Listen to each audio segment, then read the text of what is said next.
तो आज हम स्टार्ट करेंगे मानव तंत्र का अगला भाग, पार्ट 3, परिसंचरण तंत्र। परिसंचरण तंत्र को इंग्लिश में बोलते हैं हम सर्कुलेटरी सिस्टम। परिसंचरण तंत्र क्या होता है, इसमें कौन कौन से अंग आते हैं, ये क्या काम करता है, हम आगे पढ़ेंगे। ठीक है, इसके पहले हमने पढ़ा पाचन तंत्र, उसके बाद पढ़ा हमने श्वसन तंत्र। पाचन तंत्र हमने क्या किया, भोजन खाया, भोजन खाने के बाद हमें उस भोजन से क्या प्राप्त हुई, ऊर्जा प्राप्त हुई। ठीक है, उसके बाद श्वसन के द्वारा हमने ऑक्सीजन को अंदर लिया और वही ऑक्सीजन क्या काम आई, हमारी भोजन के साथ ऊर्जा बनाने के लिए कार्य किया। ठीक है, तो पाचन तंत्र हो गया हमारा, उसके बाद हमारा श्वसन तंत्र हो गया। अब हमारे पास तीसरा तंत्र आता है हमारे पास, परिसंचरण तंत्र, जिसे हम बोलते हैं सर्कुलेटरी सिस्टम। ठीक है, तो स्टार्ट करते हैं। पहला पॉइंट, रक्त, जिसे बोलते हैं ब्लड। रक्त, रुधिर या ब्लड, तीनों एक ही चीज है। ठीक है, तो ब्लड का मतलब, ब्लड या रक्त हमारी बॉडी में काम क्या आता है, ये क्या क्या काम करता है और ये होता कैसा है, इसका कलर कैसा होता है, किसकी वजह से इसका रंग लाल होता है या किसकी वजह से इसका रंग सफेद होता है, या कैसा ये बॉडी के अंदर सर्कुलेट करता है, किस तरीके से सर्कुलेट करेगा, किस तरीके से ये काम करेगा, किस तरीके से हमारी बॉडी तक ऊर्जा पहुंचाएगा, ये सब हम इस चैप्टर के अंदर पढ़ेंगे। ठीक है, तो सबसे पहले बात करते हैं हम रक्त और ब्लड के बारे में कि रक्त होता क्या है। नॉर्मल जो ह्यूमन बीइंग या जो नॉर्मल मनुष्य होते हैं उसमें रक्त का कलर कैसा होता है, लाल होता है। ठीक है, तो शुरू करते हैं। पहला पॉइंट, रक्त एक तरल संयोजी ऊतक है जो जीवों में शरीर में पोषण, ऑक्सीजन तथा कार्बन डाइऑक्साइड को परिवहन करने का कार्य करता है। ठीक है, तो रक्त एक तरल संयोजी ऊतक है। 9th क्लास से हमने पढ़ा था ऊतकों के बारे में कि कौन कौन से ऊतक होते हैं। ऊतक का मतलब होता है कि जो शरीर को बनाने में सहायता करता है। ठीक है, ऊतक क्या होते हैं, जो शरीर को बनाने में सहायता करते हैं। अलग अलग तरह के ऊतक पढ़े थे हमने, एपिथेलियम ऊतक पढ़ा था, उपकला ऊतक पढ़ा था। ठीक है, संयोजी ऊतक पढ़ा था।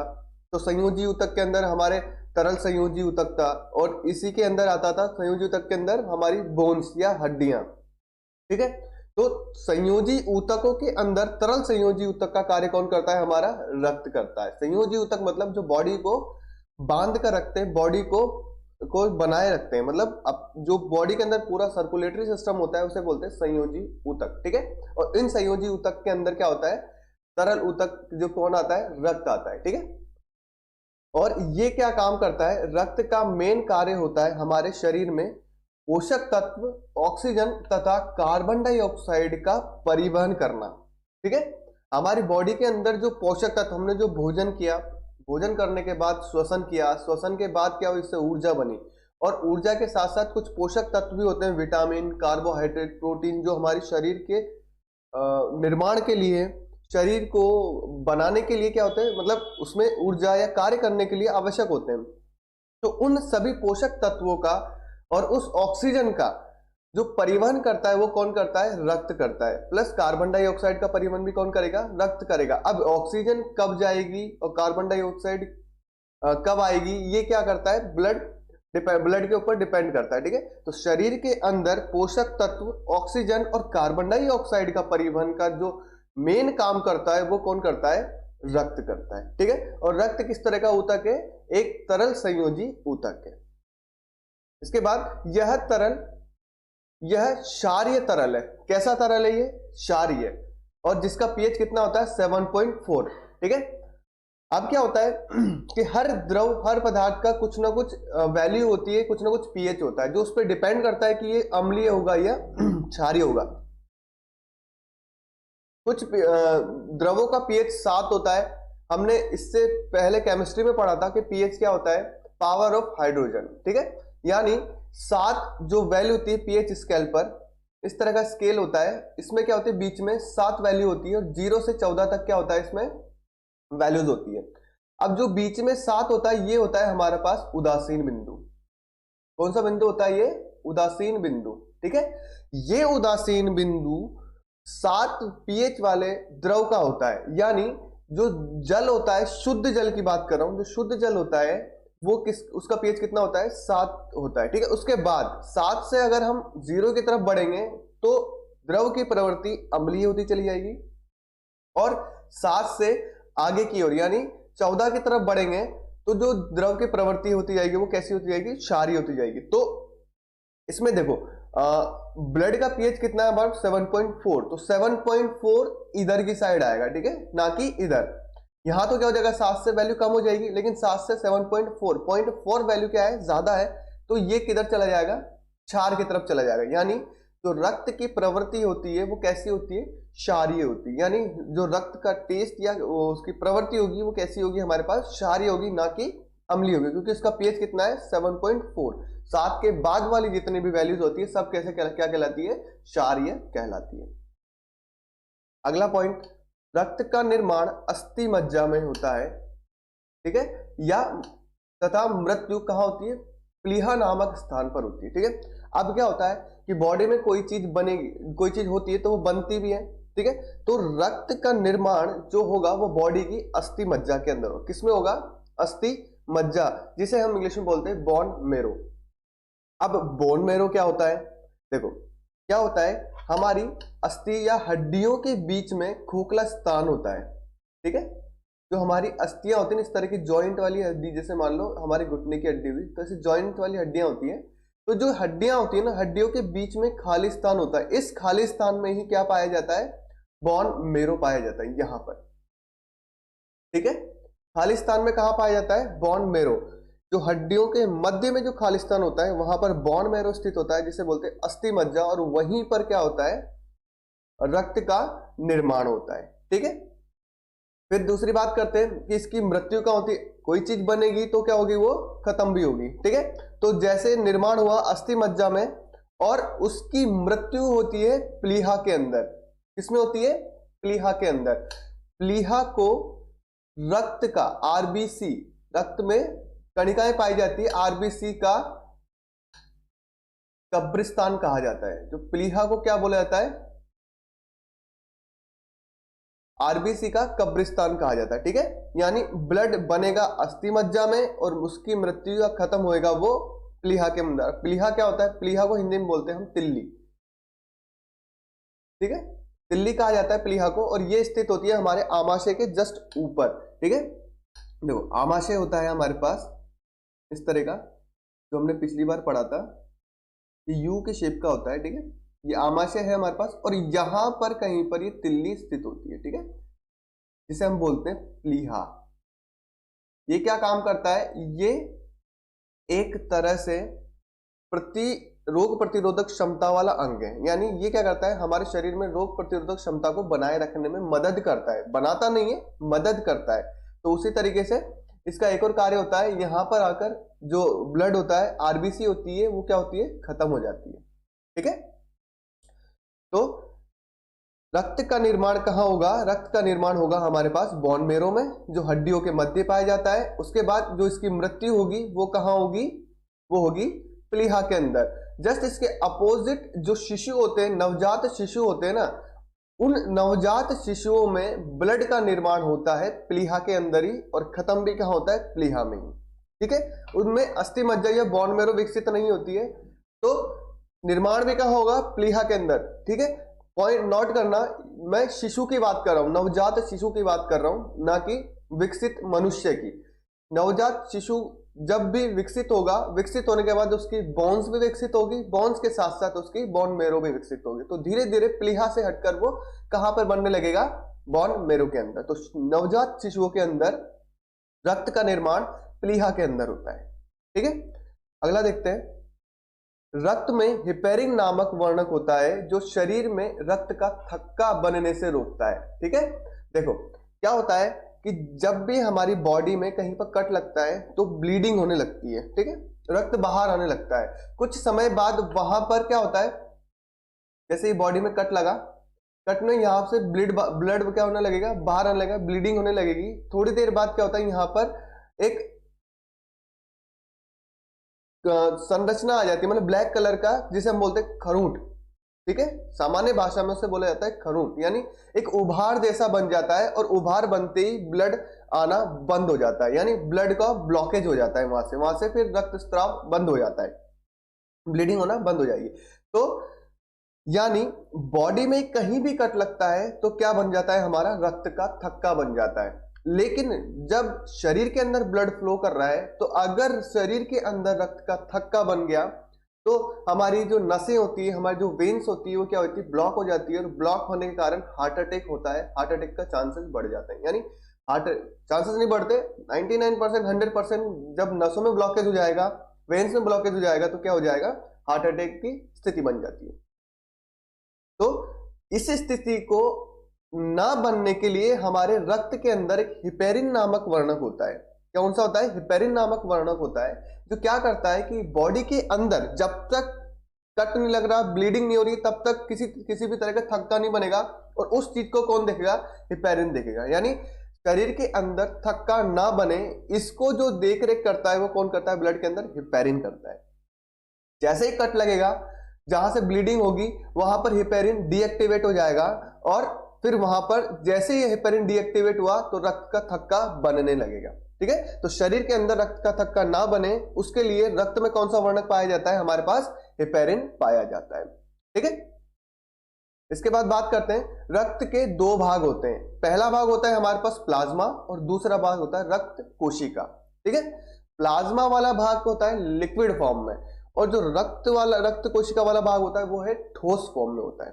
ठीक है, तो पहले हम पढ़ेंगे प्लाज्मा के बारे में। तो प्लाज्मा क्या होता है कि प्लाज्मा रक्त का 55% भाग होता है। क्या होता है, प्लाज्मा रक्त का 55% भाग होता है, और ये होता है द्रव फॉर्म में, ठीक है, द्रव्य फॉर्म में होता है। कौन, प्लाज्मा। और ये पूरे रक्त का 55% अपने आप में स्टोर रख के रखता है, यानी पूरे ब्लड में 55% प्लाज्मा पाया जाता है, और जो बचा 45% वो रक्त कोशिकाएं होती है। उसके बाद अगला है, इसमें 92% जल और 8% अन्य कार्बनिक पदार्थ होते हैं। ठीक है, तो जो द्रव फॉर्म में प्लाज्मा पाया जाता है उसमें 92% यानी लगभग पूरा किसका बना होता है, वो जल का बना होता है। कौन, प्लाज्मा, जो ब्लड में पाया जाता है। तो 92% जल का होगा, और 8% क्या होते हैं, अन्य पोषक तत्व, जैसे प्रोटीन्स हो गया, और मतलब जो उसे द्रव फॉर्म में बनाए रखने के लिए काम में आते हैं, यानी उसको प्रोटीन या पोषण के लिए काम आते हैं, वो होते हैं 8%, जो कार्बनिक पदार्थों से बने होते हैं। ठीक है, जैसे प्रोटीन हो गया, प्रोटीन भी एक तरह का एमिनो अम्ल होता है, तो ये कार्बनिक पदार्थ होता है। ठीक है, तो उसी तरीके से प्लाज्मा के अंदर 92% जल और 8% अन्य कार्बनिक पदार्थ होते हैं। 92% जल होने के कारण ये द्रव अवस्था में होता है। ठीक है, तो मेन कारण यही है द्रव अवस्था का कि इनमें क्या होता है, 92% जल ही पाया जाता है। उसके बाद यह रक्त को तरल बनाए रखने में सहायता करता है। मेन काम इसका क्या होता है कि रक्त को क्या बनाए रखना, तरल बनाए रखना। अब तरल होने का रीजन क्या है, क्योंकि क्या होता है कि ब्लड को फ्लो होने के लिए तरल फॉर्म में होना आवश्यक होगा। ठीक है, यानी ठोस कभी फ्लो नहीं करेगा, क्या करेगा, द्रव फ्लो करेगा। तो ब्लड को द्रव रूप में बनाए रखने के लिए जो मेन काम करता है वो कौन करता है, प्लाज्मा करता है। ठीक है, और जो प्लाज्मा होता है ना उसमें कितने प्रतिशत जल पाया जाता है, 92% जल पाया जाता है। अब रक्त की बात करते हैं कि बॉडी में सामान्य मनुष्य के अंदर जो रक्त होता है ना वो लगभग 5 लीटर के बराबर होता है। कितना होता है, 5 लीटर होता है। ठीक है, सामान्य मनुष्य की बात कर रहा हूं। अब क्या होता है कि जैसे हम ब्लड डोनेट करते हैं तो उसमें कुछ पीरियड दिया जाता है। ठीक है, तो चलो इस पीरियड को हम नेक्स्ट जब हम आगे देखेंगे उसमें डिस्कस करेंगे। ठीक है, तो ये हो गया हमारे पास रक्त में जो पहला भाग था हमारे पास प्लाज्मा था, और दूसरा भाग होता है रक्त कोशिका, जो हम अब पढ़ेंगे। ठीक है, तो प्लाज्मा समझ में आया, ये 55% भाग होता है, 92% जल होता है, 8% कार्बनिक पदार्थ होते हैं, और यह रक्त को तरल बनाए रखने में सहायता करता है। नेक्स्ट बात करते हैं हम रक्त कोशिका की। ठीक है, इसके पहले प्लाज्मा देख लिया हमने। ब्लड में दो तरह का होता है, प्लाज्मा और रक्त कोशिका। प्लाज्मा तरल भाग होता है और रक्त कोशिका ठोस भाग होता है। तो शुरू करते हैं। यह रक्त का ठोस भाग है जो कोशिका का बना होता है। ठीक है, प्लाज्मा तरल भाग हो गया और रक्त कोशिका ठोस भाग हो गया। उसके बाद यह 3 प्रकार की होती है, जिसमें पहला होता है हमारे पास लाल रुधिर कणिका या लाल रक्त कोशिका, जिसे बोलते हैं हम रेड ब्लड सेल्स, आरबीसी।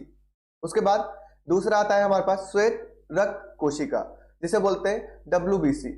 ठीक है, WBC मतलब व्हाइट ब्लड सेल्स। तीसरा हमारे पास आता है बिंबाणु, जिसे कहते हैं हम प्लेटलेट्स। ठीक है, तो रक्त कोशिका ठोस भाग होता है और ये ठोस भाग प्लाज्मा में मिलकर तरल भाग में परिवर्तित हो जाता है। ठीक है, तो ये 3 तरह का होता है। पहला होता है आरबीसी, लाल रुधिर कणिका या लाल रक्त कोशिका। दूसरा होता है WBC, श्वेत रक्त कोशिका।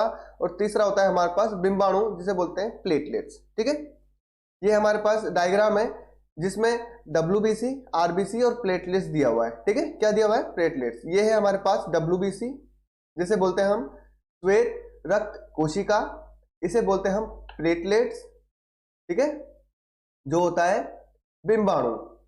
और ये है हमारे पास RBC, जिसे बोलते हैं हम लाल रक्त कोशिका। ठीक है, तो तीनों तरह की कोशिकाएं होगी हमारे पास, WBC, RBC और प्लेटलेट्स। अब तीनों के बारे में अलग अलग देखते हैं कि तीनों का कार्य क्या होता है और ये क्या भूमिका निभाते हैं रक्त परिसंचरण या सर्कुलेटरी सिस्टम के अंदर। तो पहला है हमारे पास लाल रक्त कोशिका। ठीक है, ये इस तरह की होती है, गोल राउंड शेप में होती है RBC। ठीक है, और ये बीच में से थोड़ी चपटी होती है। ठीक है, साइड से क्या है, थोड़ी मोटी है और बीच में से चपटी जैसी संरचना होती है, जिसे बोलते हैं RBC। ये कणिकाएं या कोशिकाएं होती है। देखो, ये पूरी एक वेन है या नस है, नस के अंदर ब्लड फ्लो हो रहा है, ब्लड के साथ साथ ब्लड फ्लो होगा जिसमें प्लाज्मा होगा और प्लाज्मा के साथ साथ रक्त कोशिकाएं होगी। तो ये जो लाल लाल है ये है हमारे पास RBC और जो व्हाइट है ये है हमारे पास WBC। ठीक है, जो ये लाल कणिका है ये है RBC और जो व्हाइट है ये WBC। तो हम पहले RBC के बारे में पढ़ेंगे। तो इस तरीके से क्या होता है, हमारी वेन्स के अंदर ये RBC फ्लो होती है और अपना कार्य करती है। तो शुरू करते हैं RBC क्या होती है और इनका कार्य क्या होता है। तो पहला पॉइंट है हमारे पास, इन कोशिकाओं को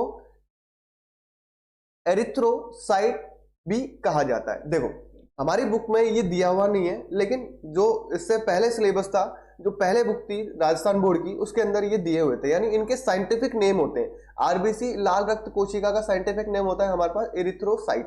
ठीक है, तो हो सकता है पूछ लिया जाए, तो ध्यान में रखना कि एरिथ्रोसाइट किसे बोला जाता है, RBC को कहा जाता है। इनका साइंटिफिक या साइंटिफिक नेम होता है ये RBC का, जिसे बोलते हैं एरिथ्रोसाइट। अगला, यह कुल रक्त कोशिका का 99% भाग होती है। अब यहां ध्यान देना, ये जो 99% भाग है ये रक्त कोशिका का भाग है। जो ठोस भाग है ना, उस ठोस भाग का 99% है। ठीक है, जो हमारे पास टोटल रक्त था, टोटल रक्त में 100% भाग है और 100% में से 55% भाग तो क्या है हमारे पास, प्लाज्मा। क्या है हमारे पास, प्लाज्मा। और जो बचा 45% भाग है वो है हमारे पास रक्त कोशिका, रक्त कोशिका।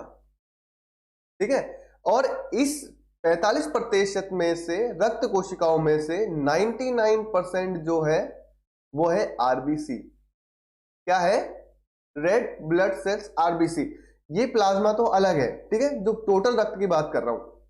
और जो बचा हुआ 45% भाग है, उस 45% भाग में से लगभग पूरा भाग किसका है, RBC का है। और बचा हुआ 1% भाग वो क्या है, WBC और प्लेटलेट्स। ठीक है, प्लेटलेट्स। ठीक है, तो कुल रक्त कोशिका का 99% भाग होता है कौन सा, WBC होता है। उसके बाद इसका जीवन काल 120 दिन का होता है। कितना होता है, जीवन काल 120 दिन का। तो लगभग 30 का डिवाइड कर दें तो 3 चौक 12, यानी 4 मंथ्स। 4 मंथ्स का टाइम होता है इनका जीवन काल का, यानी 4 महीने में ये नई बन जाती है और 4 महीने बाद ये डेड हो जाती है। बनती कहां पर है, बोन मैरो के अंदर। ठीक है, अस्थि मज्जा जिसे बोला था। उसके बाद मरती कहां पर जाके, ये प्लीहा के अंदर। ठीक है, जिसे हम तिल्ली बोलते हैं। ठीक है, तो अब 120 दिन से मतलब देखो क्या होता है कि जब 18 साल के ऊपर की एज हो जाती है तो हम ब्लड डोनेट कर सकते हैं। डोनेट मतलब रक्त जो होता है ना, हम किसी दूसरे को दे सकते हैं। जैसे कोई एक्सीडेंट हो जाता है तो ब्लड की कमी हो जाती है, ब्लड निकल जाता है तो उसको ब्लड की आवश्यकता पड़ती है, तो किसी और दूसरे का उसी सेम ग्रुप का होता है। ठीक है, ब्लड के अंदर भी ग्रुप होते हैं A, B, AB और O। ठीक है, तो जिसका ग्रुप जो होगा उसी का ब्लड चढ़ता है, ठीक है। तो जो क्या होता है कि 18 साल की एज के बाद रक्त हम दे सकते हैं किसी दूसरे को, मतलब मदद कर सकते हैं। तो क्या होता है कि जब भी हम डॉक्टर के पास जाते हैं, तो जब हम ब्लड डोनेट करते हैं ना, तो डॉक्टर एक सलाह देता है कि कम से कम 4 महीने का रेस्ट लीजिए, उसके बाद दोबारा हम क्या करते हैं, ब्लड डोनेट कर सकते हैं। तो जो 4 महीने का रेस्ट होता है ना, जो हमारी बॉडी से जो ब्लड बाहर निकाला गया है, रक्त या आरबीसी बाहर निकाली गई है, उसका दोबारा निर्माण कितने दिन में हो जाएगा, 120 दिन, यानी 4 महीने में हो जाएगा। यानी जितना ब्लड हमारी बॉडी से निकला है वापस से वो ब्लड 120 दिन में बन जाएगा और फिर से हम दोबारा केपेबल हो जाएंगे दोबारा ब्लड डोनेट के लिए, ठीक है। तो यही रीजन होता है कि हमें 4 महीने या 120 दिन का टाइम दिया जाता है कि इस टाइम के अंदर अंदर ब्लड को डोनेट नहीं कर सकते, क्योंकि अगर हमने किया तो ब्लड की, तो हमारे बॉडी के अंदर ही ब्लड की कमी हो जाएगी। हम दे तो किसी और के लिए रहे, लेकिन ब्लड की कमी हमारे बॉडी के अंदर ही होगी, फिर हमें किसी दूसरे से लेना पड़ेगा, ठीक है। तो 120 दिन का समय होता है कि हम दोबारा ब्लड डोनेट कर सकते हैं। क्यों? क्योंकि जो आरबीसीज होती है ना, इनका जीवन काल होता है 120 दिन का, यानी 120 दिन में ही बनती है और उस 120 दिन के बाद ये क्या हो जाती है, खत्म हो जाती है। बनती कहाँ है, बोन मैरो में, और खत्म कहाँ होती है, हमारी प्लीहा के अंदर, ठीक है। अगला पॉइंट है हमारे पास, इन कोशिकाओं में हीमोग्लोबिन नामक प्रोटीन पाया जाता है जिसके कारण रक्त लाल होता है, ठीक है। क्या होता है कि जो आरबीसी होती है ना, इनका कलर कैसा होता है, लाल रंग का, ठीक है। हम देख रहे हैं इसके अंदर कैसा कलर है, रेड कलर है। अब रेड कलर होने का भी रीजन है, क्यों? क्योंकि इसके अंदर एक हीमोग्लोबिन नामक प्रोटीन पाया जाता है। इन आरबीसी के अंदर क्या होता है, एक हीमोग्लोबिन नामक प्रोटीन पाया जाता है। वो प्रोटीन क्या करता है, इन कोशिकाओं को लाल रंग प्रदान करता है। अब लाल रंग भी क्या होता, कैसे देगा, देखो जो हीमोग्लोबिन होता है ना, जब हीमोग्लोबिन बिना ऑक्सीजन के होता है तो उसका कलर होता है नीला या बैंगनी। विदाउट ऑक्सीजन, जब ऑक्सीजन नहीं होती तो हीमोग्लोबिन का कलर कैसा होता है, नीला या बैंगनी, ठीक है। इतना नहीं है, पर फिर भी मैं बता देता हूं नॉलेज के लिए। जब फिर हम श्वसन करते हैं, श्वसन करने के बाद एल्वियोली क्या करती है, श्वसन में से ऑक्सीजन को क्या कर देती है, बाहर निकाल देती है। हमने श्वसन तंत्र में पढ़ा कि जैसे हमने श्वसन लिया, वो जो वायु होती है अपने फेफड़ों तक जाती है, फेफड़ों के बाद श्वास नली, श्वसनीय, ठीक है, और फिर उसके बाद देती है श्वसनिकाएं, और श्वसनिकाओं के बाद में जो एंड में होती है उसे बोलते हैं एल्वियोली या कूपिका। वो कूपिका क्या करती है, उस वायु में से ऑक्सीजन को निकाल लेती है और उस ऑक्सीजन को कहां डाल देती है, हमारे नसों के अंदर, जो ब्लड फ्लो कर रहा है उसके अंदर। अब जैसे ही ऑक्सीजन ब्लड के अंदर आता है, तो जो आरबीसी का हीमोग्लोबिन होता है ना, ये इस ऑक्सीजन को पिकअप कर लेता है। यानी जैसे ही ऑक्सीजन ब्लड के अंदर आएगा ना, तो इसमें उपस्थित हीमोग्लोबिन, यानी आरबीसी में उपस्थित हीमोग्लोबिन इस ऑक्सीजन को ले लेता है, पिक कर लेता है, और जैसे ही हीमोग्लोबिन ऑक्सीजन को पिक करता है, रिएक्शन होता है और उसका जो आरबीसी का कलर हो जाता है कैसा, लाल, ठीक है। तो जब भी हम कोई डायग्राम देखेंगे ना, तो अशुद्ध रक्त को नीले कलर से शो किया जाएगा, नीले कलर से, और शुद्ध रक्त को लाल रंग से शो किया जाता है। क्यों? क्योंकि जो हीमोग्लोबिन होता है ना, वो ऑक्सीजन की अनुपस्थिति में नीला या बैंगनी हो जाता है, और जब ऑक्सीजन उसमें मिल जाता है तो कैसा कलर हो जाता है, लाल हो जाता है। तो सीधा सीधा कहा जाता है कि हीमोग्लोबिन की उपस्थिति के कारण जो आरबीसी होगी ना, उसका कलर कैसा होता है, लाल होता है। और ये एक तरह का क्या है, प्रोटीन है, एक तरह का प्रोटीन होता है जो हमारे ब्लड के अंदर पाया जाता है, ठीक है। जब भी हमारे ब्लड में हीमोग्लोबिन की कमी होती है, तो डॉक्टर हमें सलाह देते हैं कि कैसा भोजन करो, आयरन युक्त भोजन करो। कैसा भोजन करो, आयरन युक्त, ठीक है। यानी लोह युक्त भोजन, जैसे हरी सब्जियां हो गई, इनमें आयरन की मात्रा ज्यादा पाई जाती है। यानी हीमोग्लोबिन आयरन से क्या होता है, बनाया जाता है, बनता है बॉडी के अंदर। यानी आयरन की कमी हुई तो हीमोग्लोबिन की कमी हो जाएगी, और हीमोग्लोबिन की कमी हुई तो ब्लड की कमी होने लगेगी बॉडी के अंदर, आरबीसी की संख्या क्या हो जाएगी, कम हो जाएगी। इसीलिए कहा जाता है कि जब भी ब्लड की कमी हो तो क्या लेनी चाहिए, ज्यादा से ज्यादा आयरन लेना चाहिए। ऐसा नहीं डायरेक्ट खा लिया, क्या होता है, पत्तियों, सब्जियों और भोजन के अंदर जो आयरन की मात्रा होती है ना, उसको ज्यादा लेने की आवश्यकता पड़ती है जब ब्लड में हीमोग्लोबिन की या रक्त की, आरबीसी की कमी हो जाती है, ठीक है। तो अगली बात करते हैं हम, ठीक है।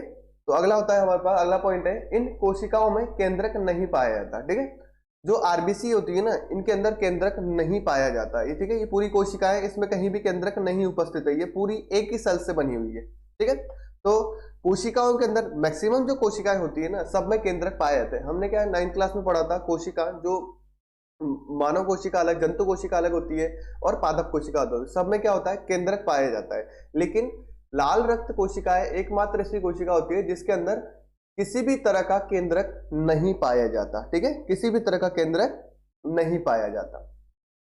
ठीक है, अगला देखते हैं, इन कोशिकाओं का मुख्य कार्य शरीर में ऑक्सीजन का परिवहन करना होता है।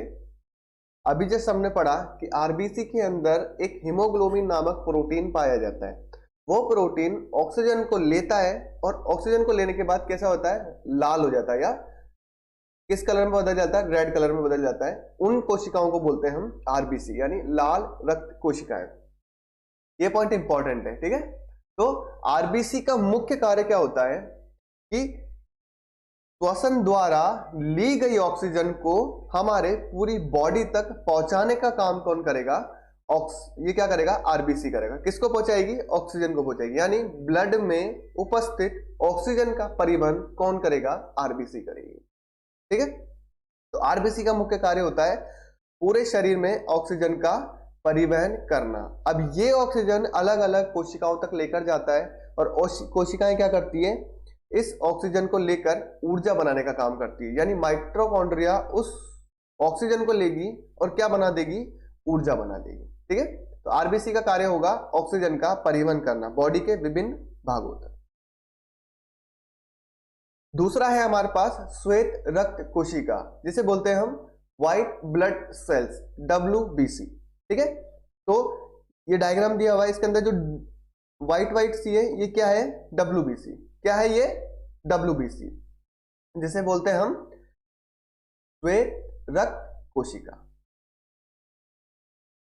WBC। ठीक है, अब इसमें देख सकते हैं हम कि आरबीसी की मात्रा ज्यादा है और WBC की मात्रा क्या है, कम है।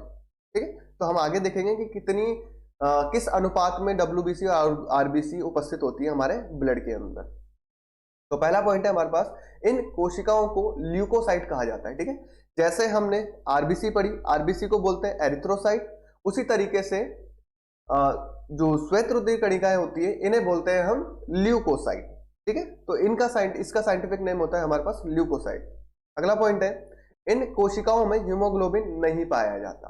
ठीक है, अब आरबीसी का जो लाल रंग होता है वो किस वजह से होता है, हीमोग्लोबिन की वजह से होता है। और WBC का कलर कैसा होता है, श्वेत, नाम ही उसका है श्वेत रक्त कोशिका, व्हाइट ब्लड सेल्स, यानी व्हाइट कलर की होगी। अगर इनके अंदर हीमोग्लोबिन पाया जाएगा तो इनका कलर कैसा हो जाएगा, लाल। तो इसीलिए WBC के अंदर हीमोग्लोबिन नामक वर्णक नहीं पाया जाता है। और अगर हीमोग्लोबिन नामक वर्णक नहीं पाया जाएगा तो इनका रंग कैसा होगा, सफेद होगा। और एक और बात है कि अगर हीमोग्लोबिन नहीं होगा तो ये ऑक्सीजन को भी पिक न करेगा, यानी ऑक्सीजन का परिवहन करने में ये सहायता नहीं करती है। कौन सी, श्वेत रक्त कोशिका ऑक्सीजन का परिवहन नहीं करेंगी। तो क्या करेंगी, तो हम आगे देखेंगे कि ये क्या करती है। ठीक है, WBC भी क्या कहती है, दो तरह की होती है, जिसमें पहला होता है हमारे पास लिम्फोसाइट और दूसरा होता है हमारे पास मोनोसाइट।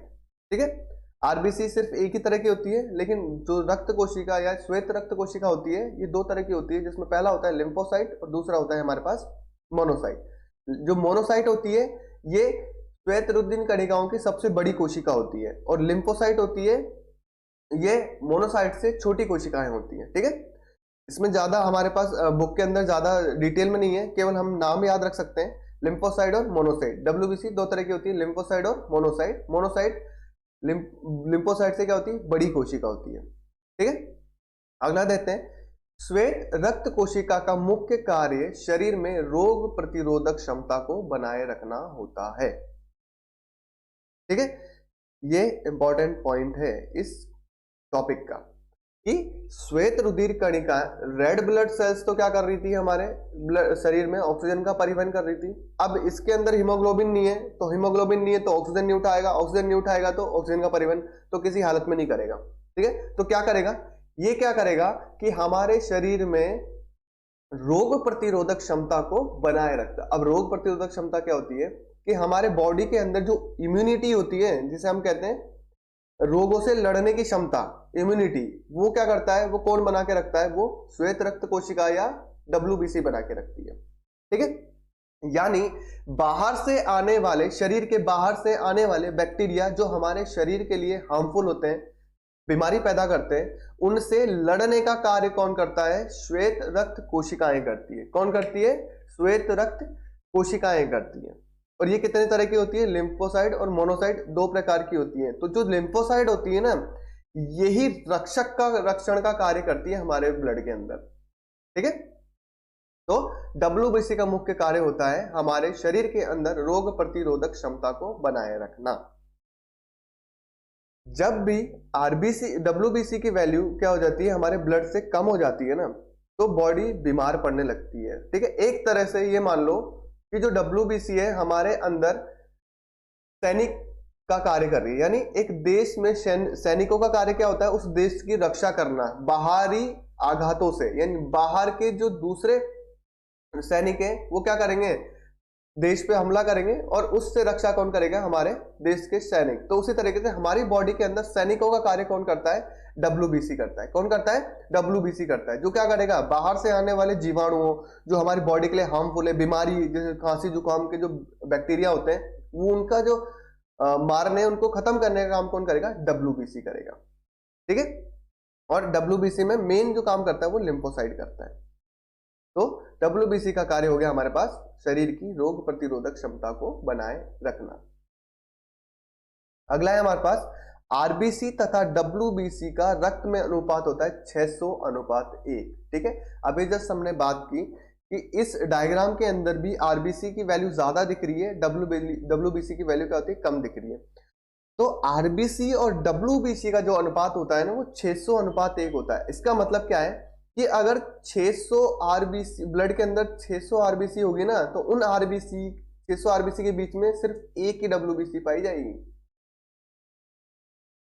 ठीक है, यानी 600 RBC के अंदर एक WBC होती है, 600 के साथ एक, फिर अगले 600 के साथ एक, फिर अगले 600 के साथ एक। तो उस तरीके से क्या होता है, इनका अनुपात होता है। यानी WBC की मात्रा कम होती है और RBC की मात्रा ज्यादा होती है। क्यों, क्योंकि RBC ऑक्सीजन का परिवहन करती है, और जब तक ऑक्सीजन का परिवहन ज्यादा मात्रा में नहीं होगा, हमारे बॉडी में ज्यादा मात्रा में ऊर्जा नहीं बनेगी, और ज्यादा मात्रा में ऊर्जा नहीं बनेगी तो हम रेगुलर जो दैनिक जीवन के कार्य हैं या दैनिक लाइफस्टाइल जो हम जीते हैं, चलते हैं, फिरते हैं, खेलते हैं, ठीक है, बोलते हैं, इन सब में क्या होती है, ऊर्जा का ह्रास होता है। और उस ऊर्जा को बनाने के लिए RBC ऑक्सीजन लेकर जाती है, और उसी ऑक्सीजन का प्रयोग करके हमारी कोशिकाएं ऊर्जा बनाती है।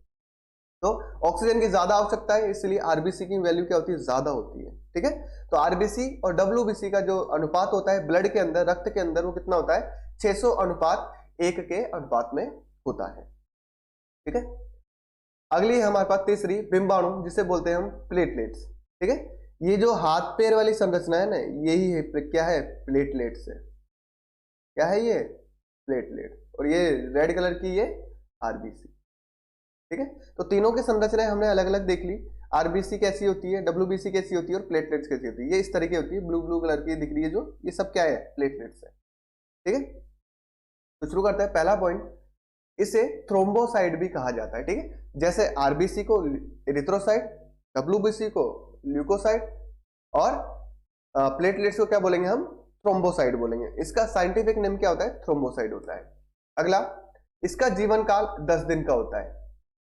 किसका, प्लेटलेट्स का।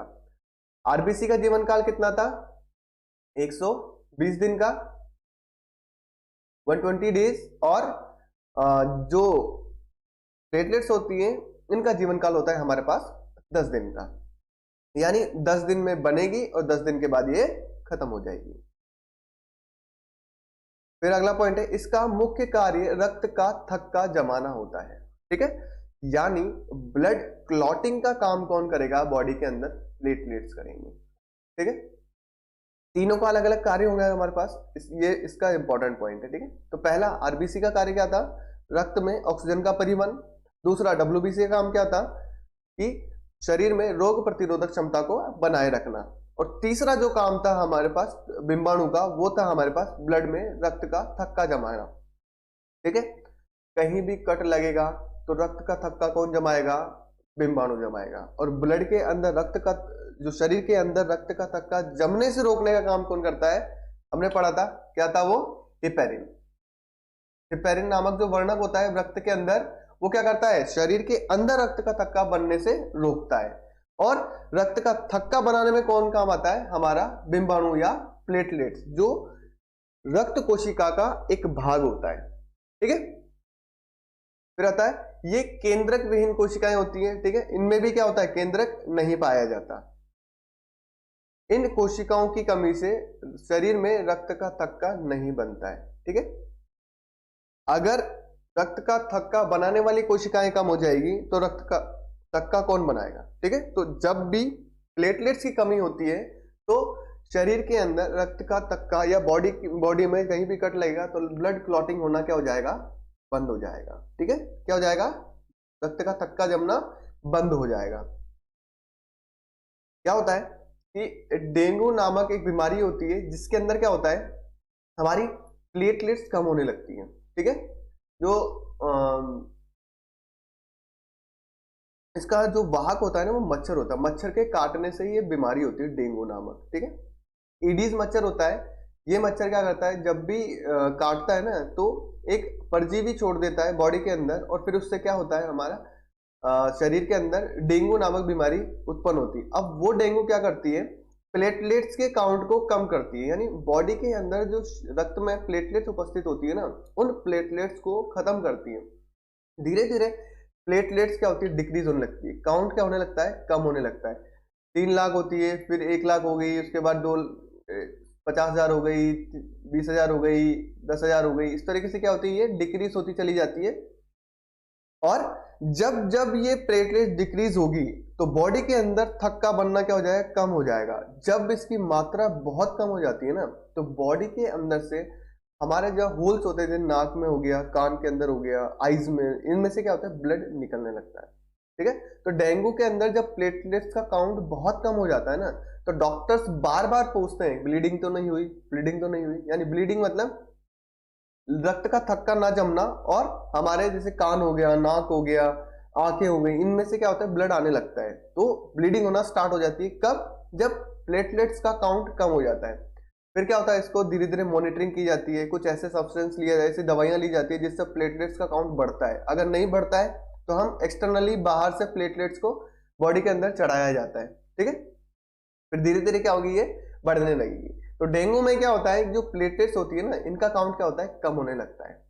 ठीक है, और प्लेटलेट्स का काम क्या होता है? रक्त का थक्का जमाने का। तो तीनों तरह की कोशिकाएं होगी हमारे पास। आरबीसी हो गई, ठीक है, डब्ल्यूबीसी हो गई, और लास्ट हो गई हमारे पास प्लेट्स। ठीक है, आरबीसी का काम होता है ऑक्सीजन का परिवहन, डब्ल्यूबीसी का काम होता है हमारे शरीर में इम्यूनिटी बनाए रखना या रोग प्रतिरोधक क्षमता, रोग प्रतिरोधक क्षमता को बनाए रखना होता है। और प्लेटलेट्स होता है हमारी बॉडी के अंदर थक्का जमाने का काम। ठीक है, तो तीनों कोशिकाएं हमने पढ़ ली। ठीक है, आरबीसी हो गई हमारे पास, डब्ल्यूबीसी हो गई, और हमारे पास और क्या हो गई? हमारे पास प्लेटलेट्स हो गई। अगला है हमारे पास हृदय, जिसे बोलते हैं हार्ट।